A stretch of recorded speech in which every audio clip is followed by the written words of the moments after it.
அன்பு சகோதர சகோதரிகளே, ஒரு முறை ஆண்டவராகிய இயேசு கிறிஸ்துவிடம் 10 குஷ்டரோகிகள் சுகத்திற்காக வருகிறார்கள். சுகம் பெறும்படி வருகிறார்கள். அவர் அவர்களை பார்த்து, நீங்கள் போய் உங்களை ஆசாரியனுக்கு காண்பியுங்கள் என்று சொல்லுகிறார். ஏனெனில் ஆசாரியன் ஒருவனை பார்த்து அவன் சுகமாகி விட்டதாக சொன்னால் அந்த ஜனங்கள் எல்லாரும் அவர்களை ஏற்றுக்கொள்வார்கள். ஆகவே அப்படி சொல்லுகிறார். இவர்கள் ஆசாரியனுக்கு தங்களை காண்பிக்கப் போகையில் போகும் வழியிலே சுகமானார்கள்.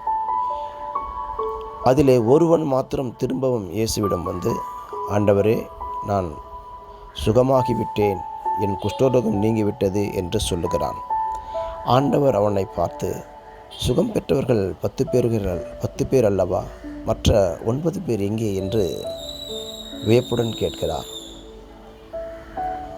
ஆயினும் சரி, நீ போய் உன்னை ஆசாரியனுக்கு காண்பி என்று சொல்லி அவனை அனுப்புகிறார்.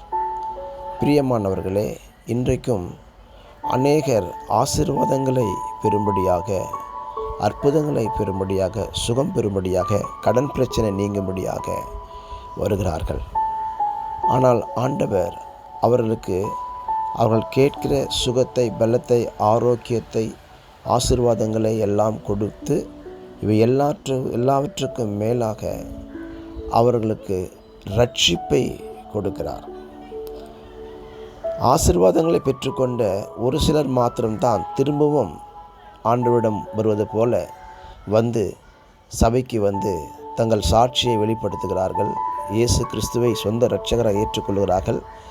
தங்கள் பாவங்கள் போக கழுவப்படுகிறார்கள். சத்தியத்தை கற்றுக்கொள்கிறார்கள். உறுதியாய் நிற்கிறார்கள். ஆனால் ஆசீர்வாதங்களை பெற்றுக்கொண்ட அநேகர், சுகத்தை பெற்றுக்கொண்ட அநேகர் திரும்பவும் சபையின் பக்கமே, திருச்சபையின் பக்கமே வருவதில்லை. இது எவ்வளவு விதமான வேதனையான காரியம். சுகத்திற்காக நீங்கள் இயேசுவிடம் வருவீர்களானால் உங்களால் சுகத்திலே நிலைத்திருக்க முடியாது. நிச்சயம் திரும்பவும் பலவீனம் வரும். ரட்சிப்புக்காக, தேவனுக்கு நன்றி சொல்லும்படியாக வாருங்கள்.